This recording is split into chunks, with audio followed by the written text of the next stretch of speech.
Great. So good morning, good afternoon, and good evening to everyone in this new digital world that we live in.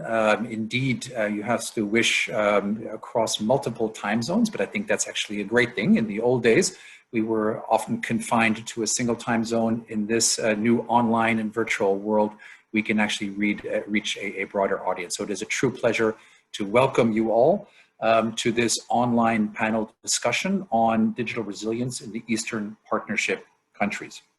To begin with, allow me to introduce myself. My name is Sebastian Molineus. I am the Regional Director for the World Bank in the South Caucasus. In the South Caucasus, the World Bank has an active engagement. We focus on topics such as inclusive growth, human capital, as well as climate and resilience. But there is one cross-cutting theme that really permeates across all of our operations and in our strategic focus, which is that of the digital economy writ large. But of course, digital resilience plays a very important role and aspect in this respect. But perhaps now is not the time to talk so much about the World Bank, but more about the topic at hand, again, which is on digital resilience.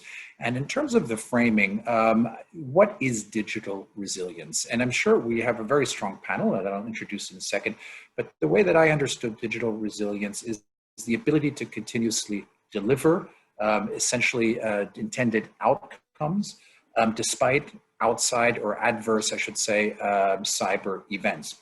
And the way that I really understand it, if you break it down one level, is for entities, be they public or private, to really understand when they may be at risk, what to do about it when you are at risk, and then what do you do, and certainly how do you recover, and what are the lessons learned that you draw from these kind of events. And when it comes to the question as to why this topic is so important, I think you just need to open up any US newspaper from the past few days to understand the amount of cyber attacks that have recently taken place within the US government, but also across the world today. You have security breaches, online breaches that are really permeating and impacting both private and public sector entities. And indeed, in some ways, these kind of events have become more prevalent with the COVID-19 pandemic, as much of what has traditionally been delivered via more traditional means is moving online. And we see an incredible rise in data networks, in fact, some 45 to 50% since the COVID pandemic. We see a 700% increase in video conferences that has taken place. But with that move to online, we see a huge increase in cyber breaches, some 273%, and over 600% increase in malware attacks since the COVID-19 pandemic. And I'm sure that number continues to rise. So clearly the issue of digital resilience is a fundamental one and a truly important one that I'm delighted to talk about today. And it's really less about me talking, but me moderating and now introducing my very distinguished panel that we'll be discussing and furthering this very important issue. Let me quickly introduce the panel speakers. To begin with, we have Gulsanna Mamediieva, who is the Director General of the Directorate for Strategic Planning and European Integration at the Ministry of Digital Transformation in Ukraine. So welcome, Gulsanna. And Gulsanna is going to be talking about how the pandemic, the COVID-19 pandemic, has impacted Ukraine, essentially the government's view on human online safety and digital skills, and why policies in this sphere are so critical during this current time. So Gulsanna will be starting us off. We will then have Anatoly, who I welcome, and I would very much like to actually thank StrategEast for organizing this event. Anatoly is the president of StrategEast and essentially its Center for the New Economy. And Anatoly, in turn, will be focusing on the role of the technical education in digital resilience. And third, and certainly not finally, or certainly not least, we have Nino Samvelidze, who is here. Nino is the program manager for digital economy, youth, culture, and M&E at the delegation of the European Union here in Georgia. And Nino will be focusing on the EU's digital agenda priorities and resilient digital transformation topic, which has been announced as a new and very critical priority for the Eastern Partnership countries. And she will also be highlighting the importance of the green economy, which is very much linked to this topic. So with this, I have spoken enough. And Gulsanna, why don't we have you start and lead off our panel discussion. Gulsanna, the floor is yours. Thank you. Thank you very much. I'm really honored to be here and to discuss such an important topic. And it's one of the opportunity, yes, to present what we actually do in Ukraine, facing all the problems and issues that you already briefly described. First of all, I would maybe start with the aims of Ministry of Digital Transformation, so it will be clear why we actually started all this. So we are aimed on 100 to deliver in 3 years that 100% of public services in Ukraine are available online, that 95% of population of controlled territory of Ukraine have access to high-speed internet, that IT, the sector of IT in Ukraine's GDP consists 10%, and 6 million of Ukrainians have digital skills. So this is our 4 basic aims. And it's all start with actually e-governance, but when you deliver public services, you have it's necessary that there will be internet, yes, for this, and people can use it, so they have digital skills.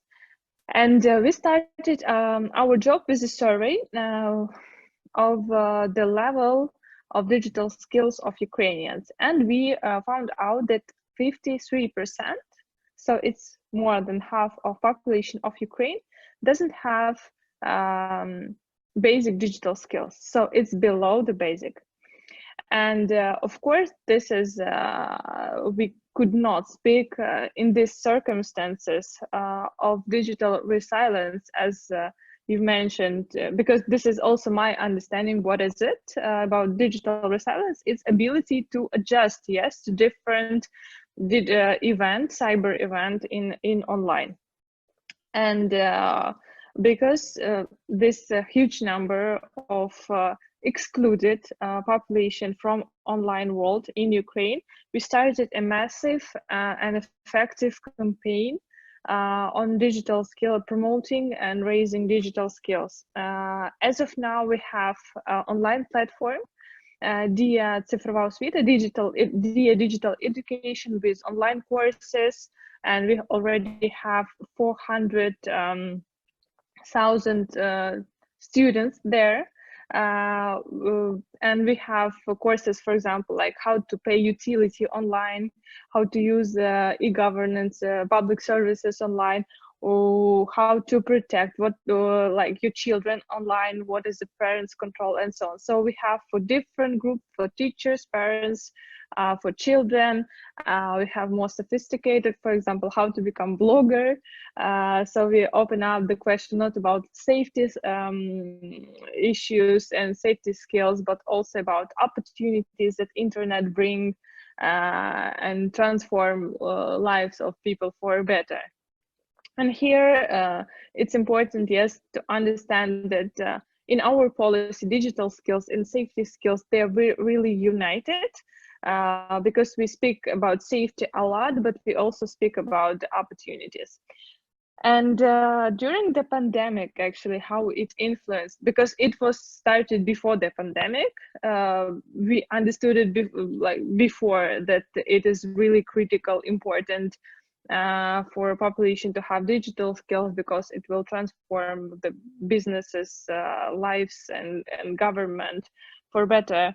But with the pandemic, honestly, it's just boosted up and shined the light on this policy. And we, for example, can say that our national platform, online digital education, the number of students just rised after the quarantine and lockdown was announced. So people understood that they have to pay utility online. They actually spend such a, like, I don't know, my screen time is I guess like 7 hours or even more. And because we live, yes, now in online, and it's happening with everyone. And the pandemic, from the other side, I would just maybe come from this positive perspective.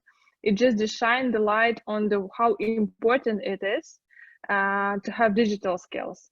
There's 5 different components, and it's a huge topic. You have, as I said, safety skills, communication skills. We also have, for example, courses how to make CV online, and etc. And we also had before, but from our like not positive side, yes, we had offline hubs, because bringing people from not online world to online, we have to go physically to them. And we made network of national libraries as a hubs for the digital education, digital education hubs, literally. And we had the courses be taught by trainers. So we trained the trainers in the libraries, and they deliver these courses and have lectures. But this side, with the lockdown, we had to stop because it was offline, and now we have only online component ongoing. From like conclusion, maybe the role of pandemic here is just to emphasize how digital resilience is important, how it's critically today to be ready for different incidents. And speaking about safety, we, of course, this is a lot of work for law enforcement and other bodies who care about cybersecurity, but it's impossible to protect someone without this someone, yes? And it's prevention is a big and huge part of this. And digital skills is, of course, play the basis for prevention different cyber incidents. So this is probably like briefly what we do and why we decided like come to this policy, how we open up the question. I would just say that it's we are really happy that we started it before the pandemic, because we was able to provide some already ground for people in Ukraine to look up, to like get information from how to be actually in this situation, because I guess it will be much harder if we just would start it, I don't know, like 6 months later. It will be already a different effect as we have now.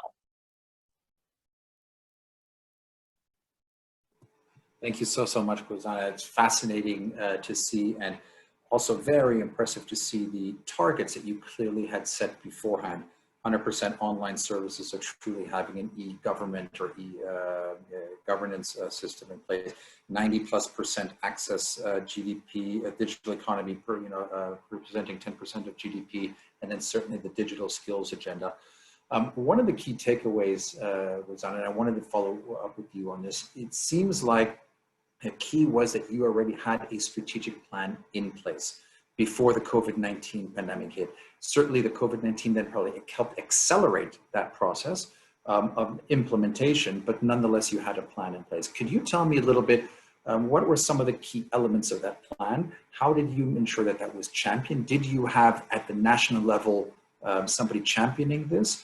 And then finally, how did you respond when COVID-19 hit and you had to all of a sudden accelerate the implementation? Did this require additional resources, or walk us through the process of how you ensure that you could respond adequately? May I repeat your question? So you're asking whether what was the plan initially, yes, before the pandemic, and how the pandemic actually changed it. So before the pandemic, we had like simply plan to establish online national platform with courses in the form of TV series, like short series about different online domains. Yes, for example, we have this cyber safety course in really simple words for targeting maybe more elderly people and who are like not really familiar or more even afraid of online, of computer. And there's already more than 30 courses. And we have, because it's difficult to bring people, yes, to watch something just pure educational, we put also entertainment elements. So we added as much as we can stars. So in each TV series, there's TV in a digital course, there's TV star, like popular phrase, and there's expert. So this is going as much more close to interview. We have stop lessons. So to move forward with the course, you have to answer on simple question about the material that had been before. So this is online component. About offline component, as I said, it's important to go offline with like to bring people online, yes, in rural area. So we made a network of libraries, and this is I would note it's more than 250 libraries in Ukraine joined the network and became not only libraries but digital education hubs. And we also made the program Trainers for Trainers. It's 5,000 trainers, which we educated online, people who volunteer in their local community. And so these trainers have first the network of libraries, so library where the place where they can have a lecture, teach people.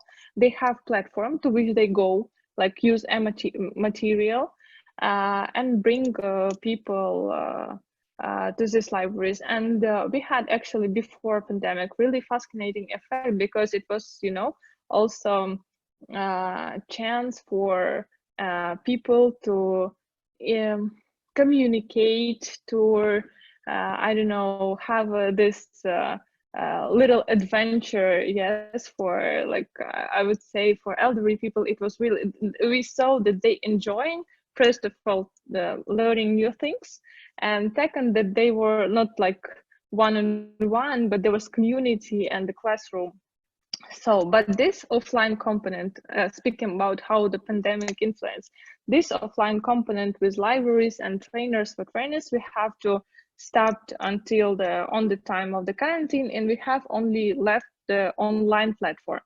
So we put as much effort to bring more people to online platform, and but we really succeeded.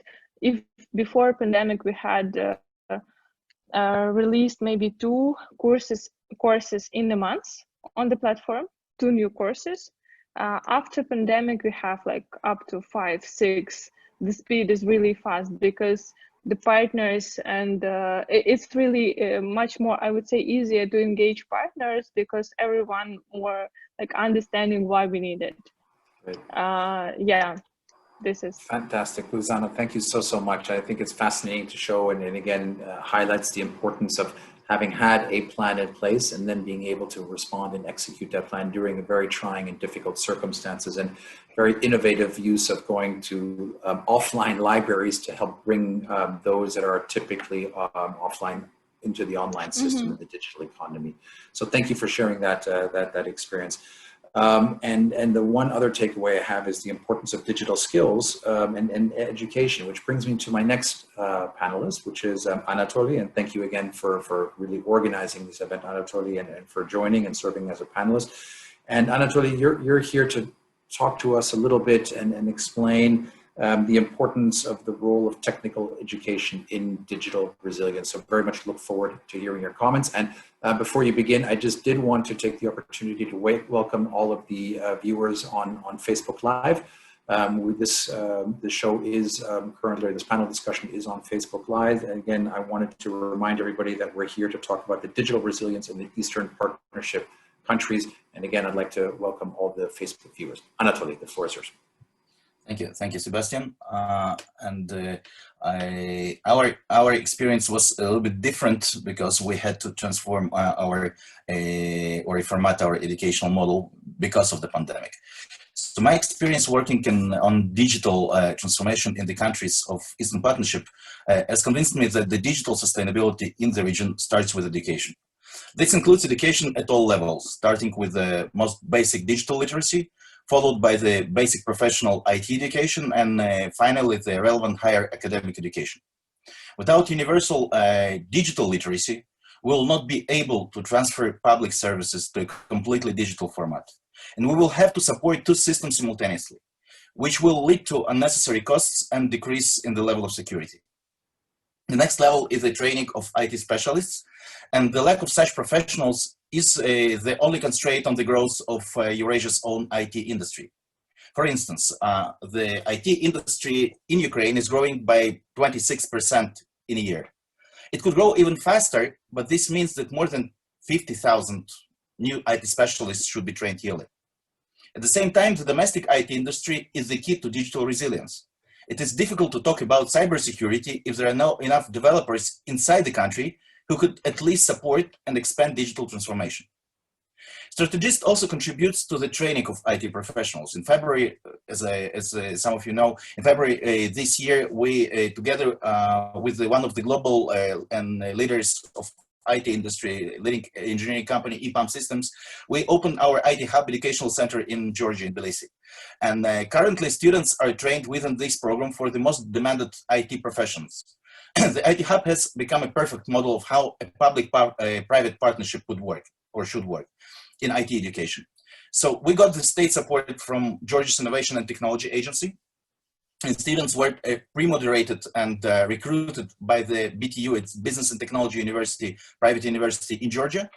And the professional trainers were provided by EPAM Systems. So, and the trainers are actually the practitioners. So it's also delivers some more value to the program. But it's, the launch of we started this program actually in February this year, and then just in 2 weeks we were forced to close the in-person education because we were unable to, because of the pandemic outbreak in Georgia.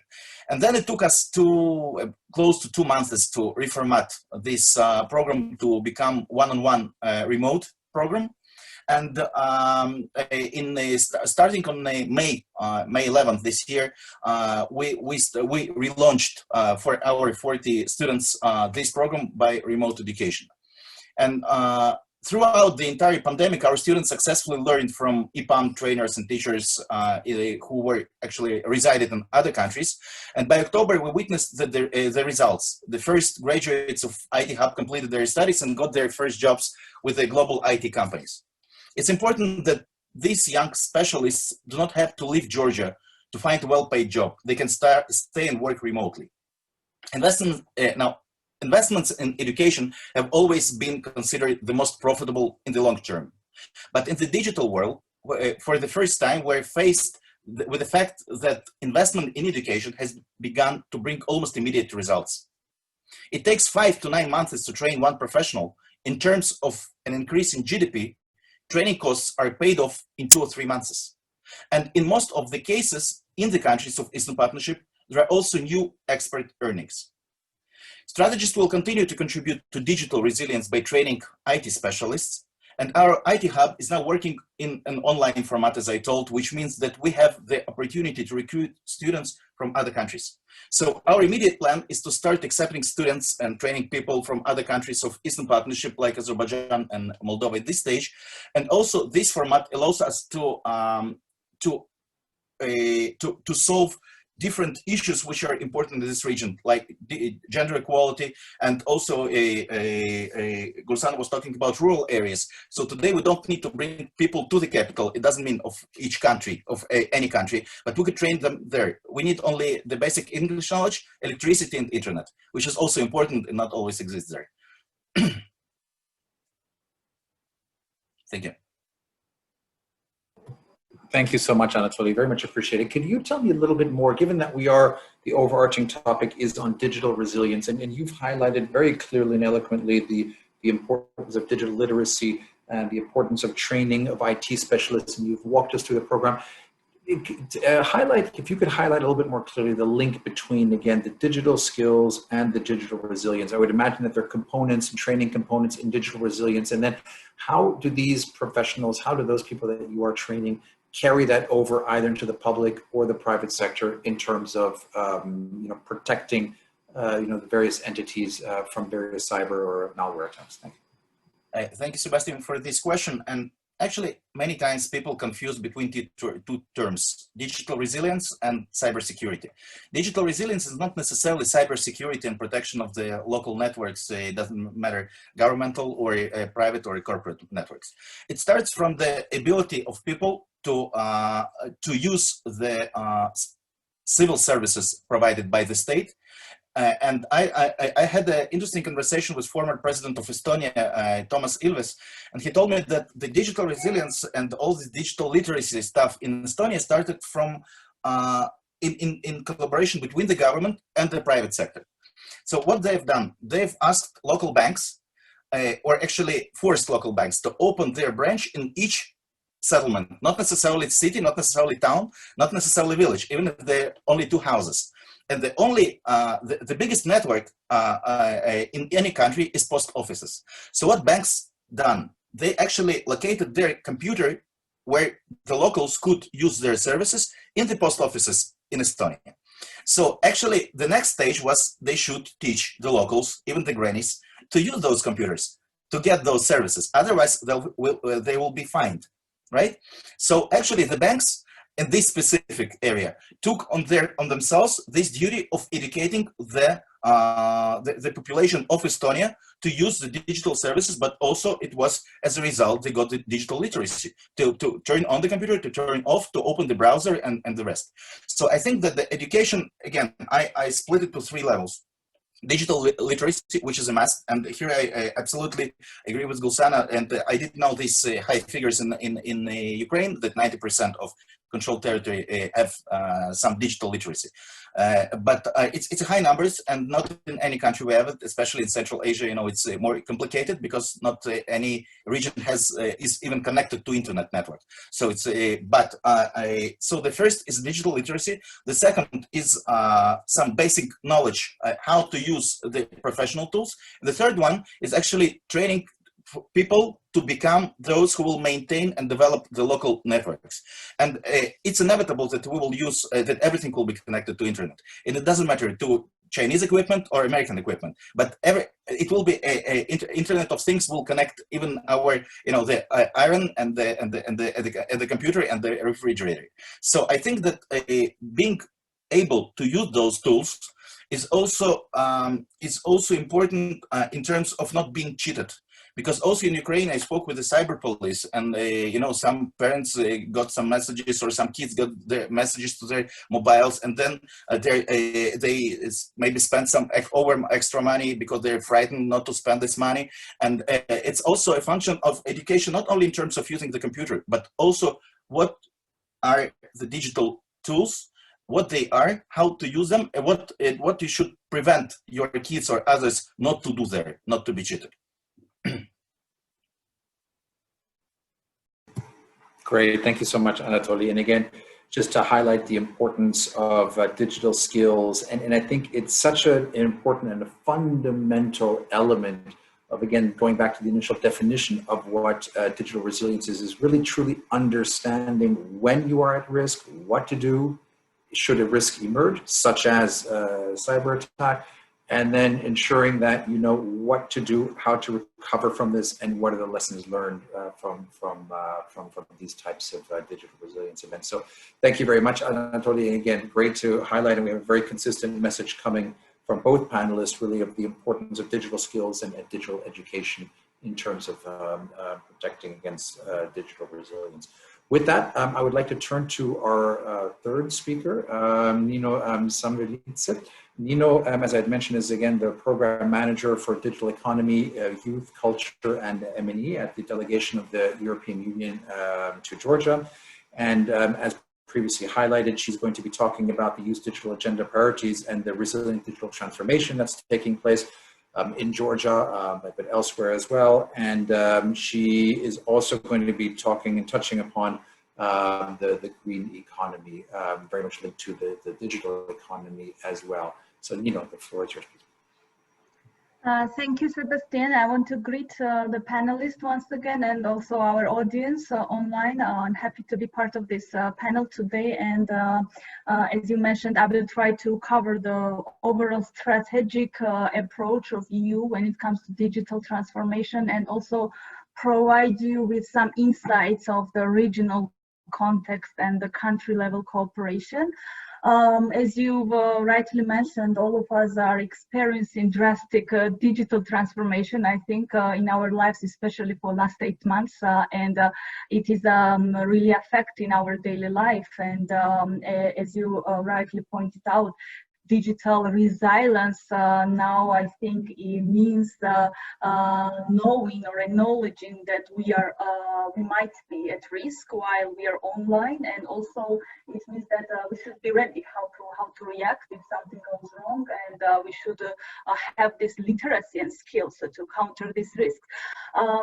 Therefore, digital together with the Green Deal stays a priority for European Commission for the upcoming 5 years. And we were talking about many risks associated to digital transformation. And here I also want to mention that we still have massive gap between underconnected and hyper-digitalized countries, especially in the region. And our intervention mostly targets to avoid or to reduce this connectivity divide.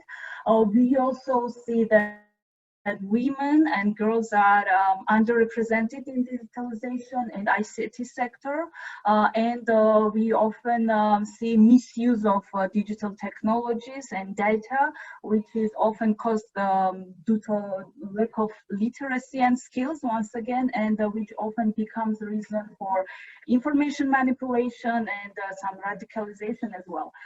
Therefore, for us, it's important to twin digital transformation with the skills and also to keep human-centric approach. So here we mean that we develop technologies in a way that it helps citizens to improve their daily life and not vice versa. And it helps also us to protect data.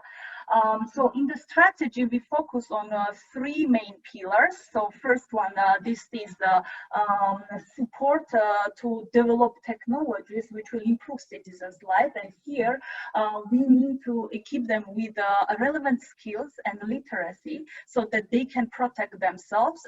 This also means that we develop digital solutions, technologies, or artificial intelligence in a way that it respects people's privacy and it develops trust, because this is one of the risk factors when we talk about artificial intelligence or digital solutions. And as Anatoly mentioned, for this we need to have competent people with the skills, and we need to have more numbers of people with these skills, because right now these skills or this knowledge is still limited, especially in the region. Then within this component, we also try to support the development of broadband strategies and rolling out the fast broadband so that people have access to fast internet, and try to use innovative solutions and internet services for medicine, for transport, and for environment. Under the second pillar, we try to focus on economic growth and private sector, through which we want businesses to grow and to become more innovative, while also ensuring fair competition, and also try to help them to have more access, or to say so, to expand access to finance, which is still problematic, and increase also access to high quality data, which they can use for the business purposes, while of course keeping the data protection protocols and standards. In a third pillar, which is the last pillar under this strategy, now we try to focus on twinning basically climate change and green economy with digital, where we aim to reduce the digital sector's carbon emissions. We try to empower citizens and also increase their knowledge about this topic so that they change their behavior on a daily basis to reach this goal. And one important component under the third pillar is that EU aims to create a so-called European health data space, which will be used to target research, diagnosis, and treatment for, I mean, would it be COVID-related or other disease related, so to use technologies more efficiently. Within this component, we talked about manipulation of information. We try to invest also to have to fight disinformation and to foster diverse and reliable media environment, because nowadays media has a very strong influence about general public opinion, and sometimes we have misinformation or fake news which affect our daily lives as well. So with all this, EU tries to be so-called the role model for the digital economy development, and also all of this is translated also in our interventions and development cooperation with the partner countries, and especially in the Eastern Partnership region. So maybe now I will focus on the regional context. So as you know, we have the Eastern Partnership policies for 6 Eastern Partnership countries, where we've had concrete deliverables to be achieved before 2020, and now we are already moving to develop deliverables beyond 2020. Beyond 2020, we have 5 main sectors. So first, this is economic, inclusive economy.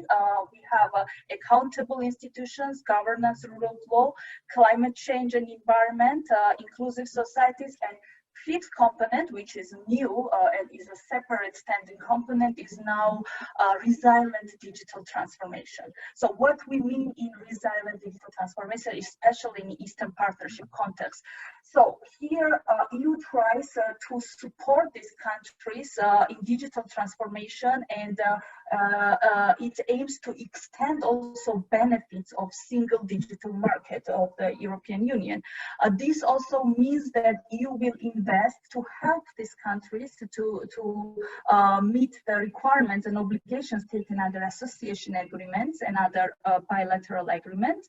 And this also, under this, we have 4 main directions. The first one is digital infrastructure. So here we mean about supporting these countries to develop digital infrastructure and connectivity, to have a functional and operational communication markets in this country, and also support development of gigabyte broadband infrastructure. So within this, maybe I will also mention the EU for Digital Facility, where together with our partner World Bank, we are successfully already supporting countries to develop broadband strategies. Well, Georgia already has adopted, and I think Moldova and Ukraine are also in the process. And this also means that there will be implementation of roaming and spectrum agreements among the partner countries, which means that the partner countries will have a roaming agreement which will reduce the connectivity cost, and these should lead the partner countries to have further collaboration on roaming cost reduction with the EU member states, which I think also is a big step. The second pillar is e-governance and e-services, because we believe that e-governance, strengthening e-governance is key to have efficient, transparent, and accountable public institutions in the country. Here we also target electronic identification schemes, meaning that we should have the electronic trust services which are interoperable between the countries and the EU. And EU is supporting legal and policy framework of the Eastern Partnership countries to align the standards and regulations in this regard, which means that this will save lots of time and resources of citizens and business when there will be mutually recognizable e-signatures and electronic trust services. In the third component, we focus on supporting SMEs and innovation, which then will translate into developing the digital economy overall in the country. And we try to provide advisory services for startups and SMEs to facilitate business cooperation between the country and the EU, and also provide more network building when it comes to digital services. And the last but not the least, the component is cyber resilience, which will aim to support these countries to improve legal and operational cyber security frameworks, which once again has to be aligned with the European standards. Overall, the main approach that EU is using in this direction is to twin ecological, environmental aspects with digital transformation, so that they're not implemented separately, but they complement each other and they create synergies. Also, maybe I will now focus more on the Georgian context very briefly,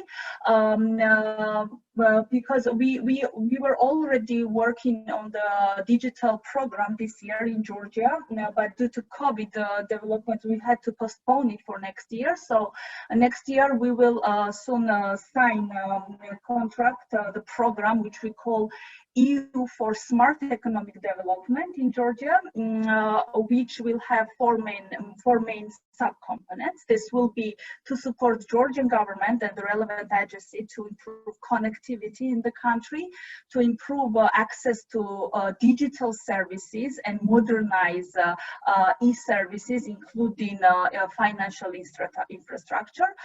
This will focus also on improving digital skills and literacy. As Anatoly has mentioned, there is a big gap in this regard, and we want to support countries to reform in this direction as well. And fourth component, here we focus on digital entrepreneurship, and also we want to target the development of creative industries in Georgia, which we think has a big potential and is great and can be an important contributor to economic growth, considering the Georgian context. Maybe in just last two sentences, we see that there is a growing demand and ownership on this topic from the Georgian government side. So I think we think that it will be good that the digitalization is moved up on the higher decision-making or political agenda of the country, and also we try also to steer the process and move the negotiations forward.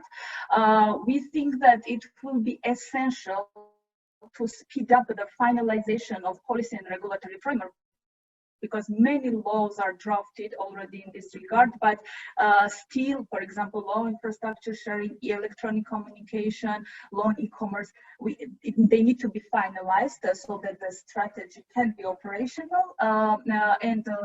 As mentioned by the previous speakers, we think that awareness of general public or also businesses about this digital literacy and also digital skills is essential.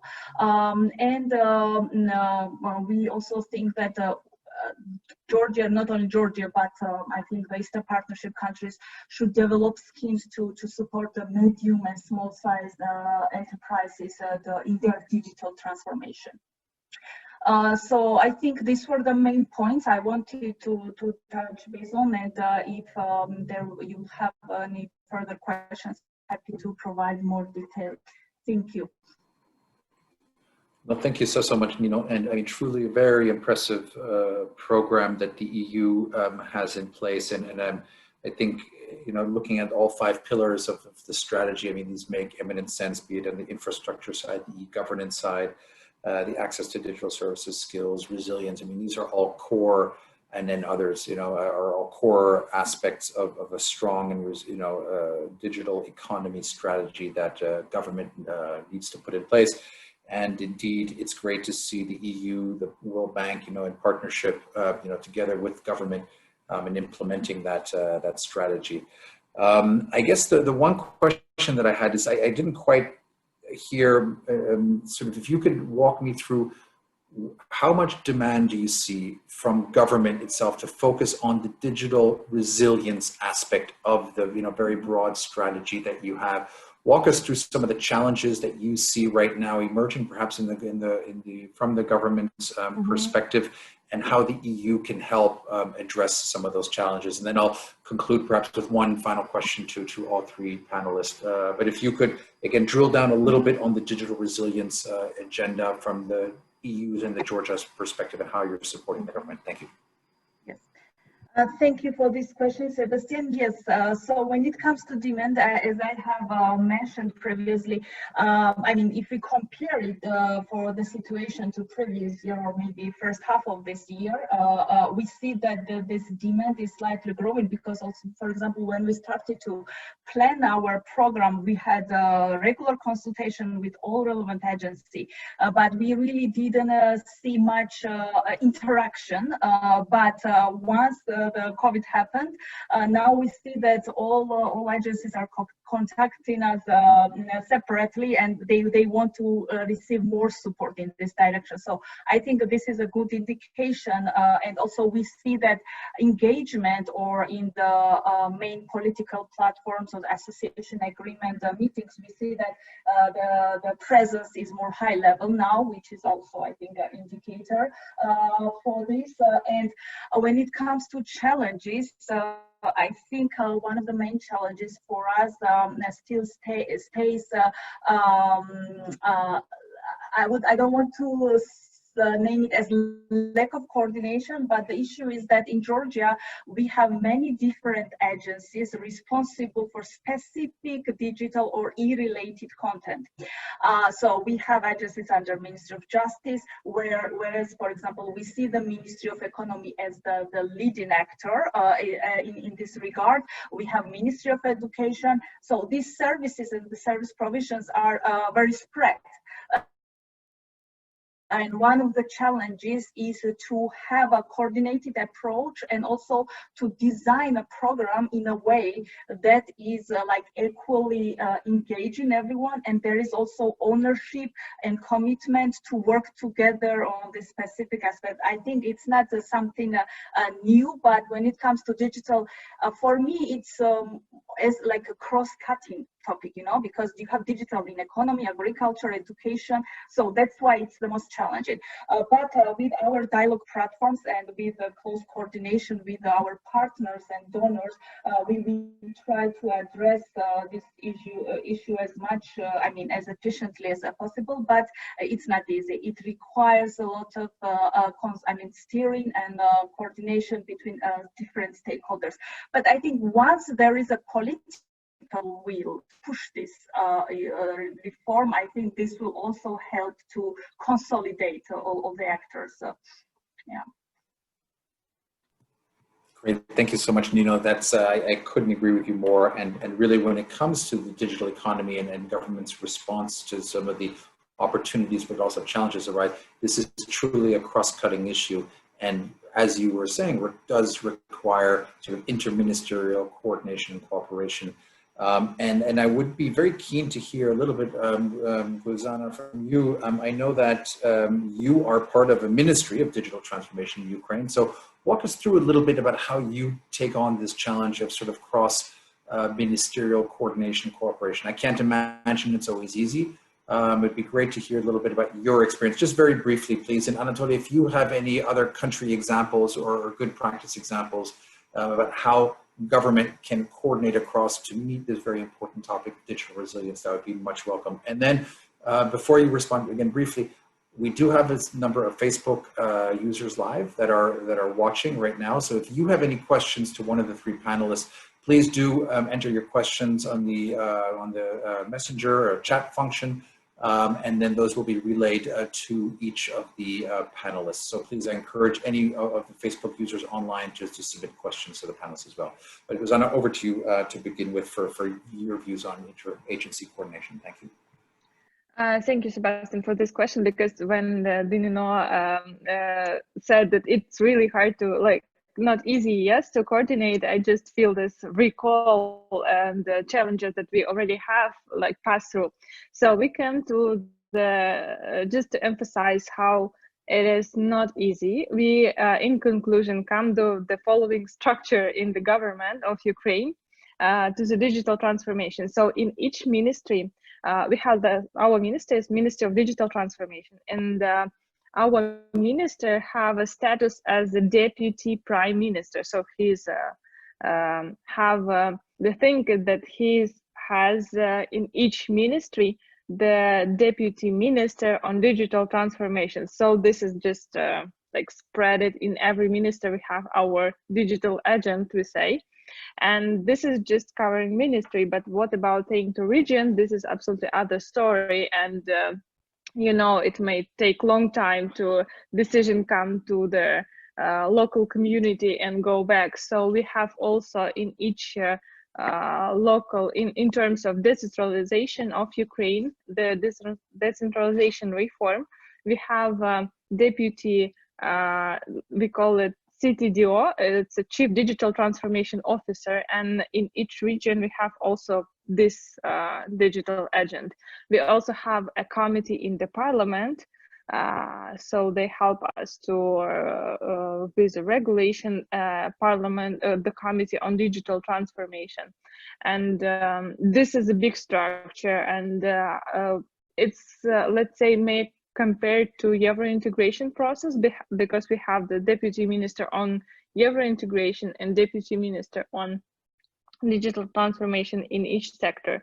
And this is just show how it's cross horizontal.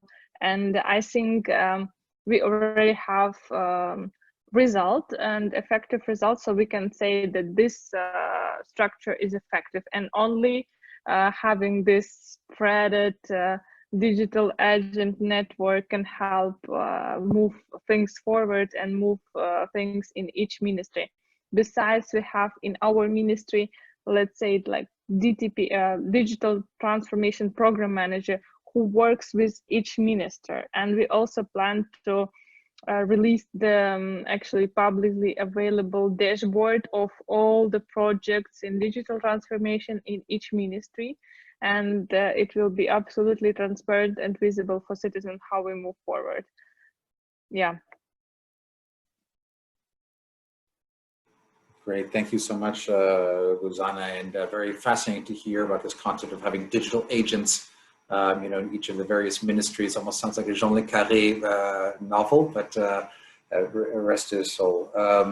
With that, Anatoly, any thoughts from your side on again, other country experiences on this cross-ministerial coordination issue to make sure that, you know, governments are ready to face the digital resilience challenge? Thank you for this question. I'll try to be short. First, in Ukraine, it's really complicated because even in terms of cybersecurity, you have three agencies that are responsible for cybersecurity.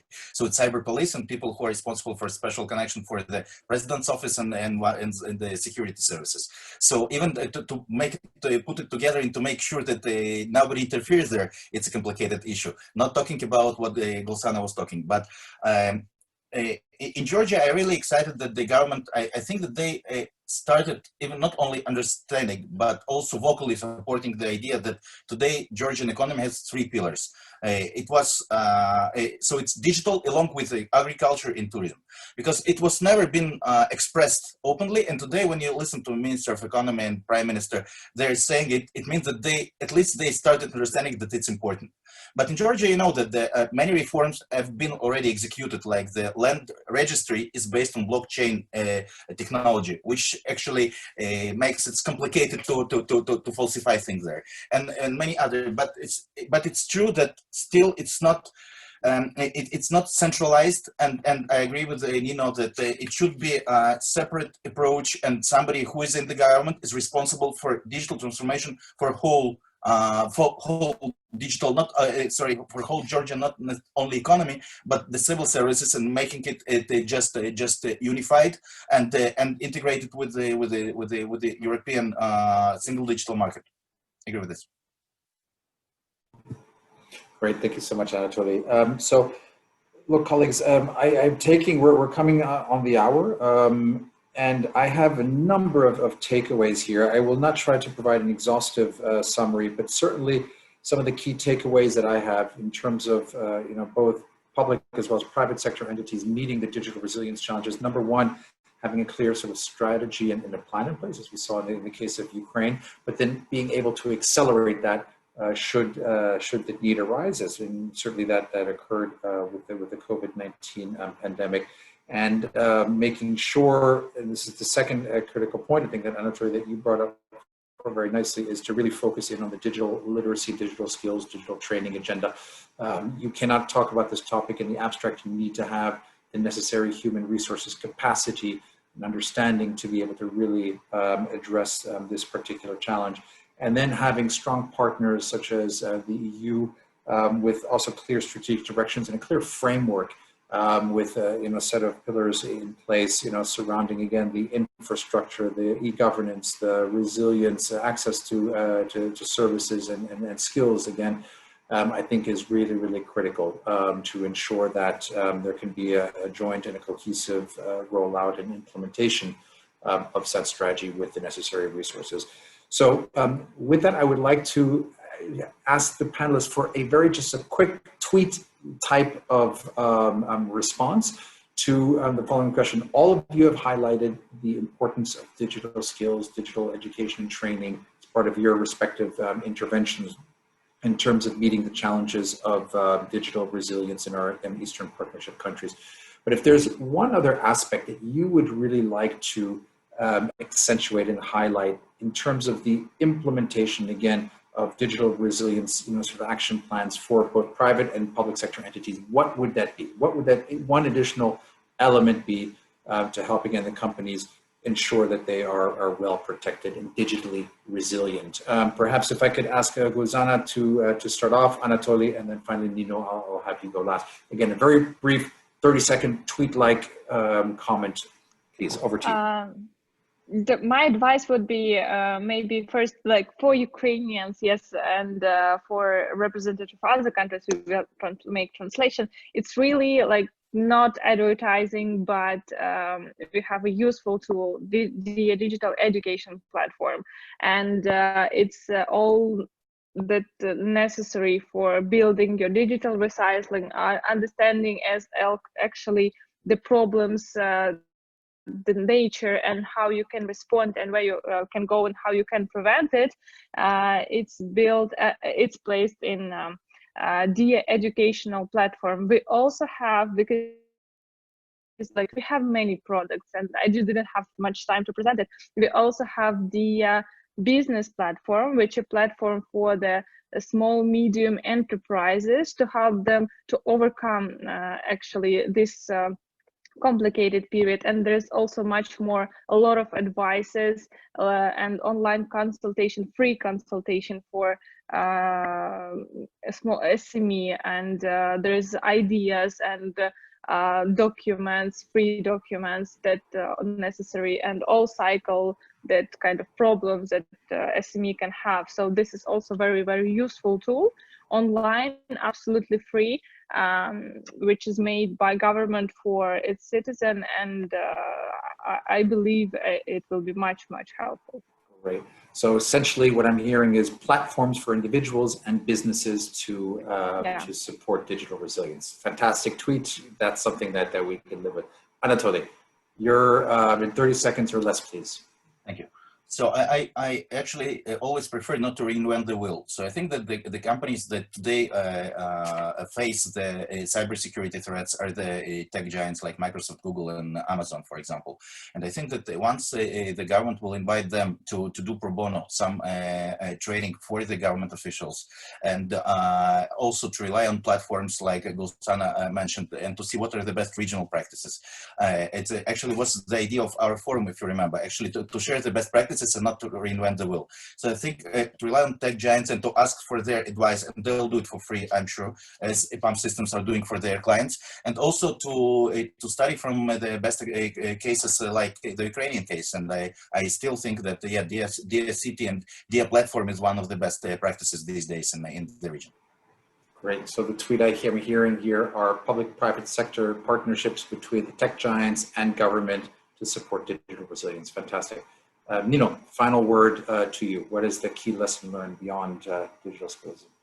Yes, so maybe I will say what came to my mind right away when you mentioned this, because having lived in Georgia, or like knowing the specifics of this country, I think what works the best is when you have to shift to this dramatic change, etc. I think what works well for Georgian population, because okay, it's very easy to exchange this information with the younger generation, right? But not with the generation who is older, who has less communication with digital sources. So I think what can help is this massive media and online campaign, and we witnessed in Georgia that this has helped to solve some issues previously. And I think what was works also good for private sector in Georgia is to provide incentives to move services to digital. For example, banks are using this very efficiently. So I think maybe more incentives to go digital. I mean, to provide services in digital way. Great, thank you. So the tweet I'm hearing here is inclusive digital resilience, leaving no one behind, and making sure that we have strong incentives for digital resilience. Fantastic. Thank you so much, Nino. So colleagues, I wanted to again thank you, Gulsanna, Anatoly, and Nino for joining us, for sharing your expertise with the wider Facebook audience that we have here. And again, my sincere appreciation to you, Anatoly, and StrategEast for organizing this very important event. We're proud partners, and we're working on this topic of digital economy, digital resilience for quite some time. Happy to continue to doing so. And with that, I would like to again thank all the Facebook users that have joined this event online, and very much look forward to the next one. With that, thank you again. Have a good morning, a good afternoon, and a good evening wherever you are. Take care and stay safe.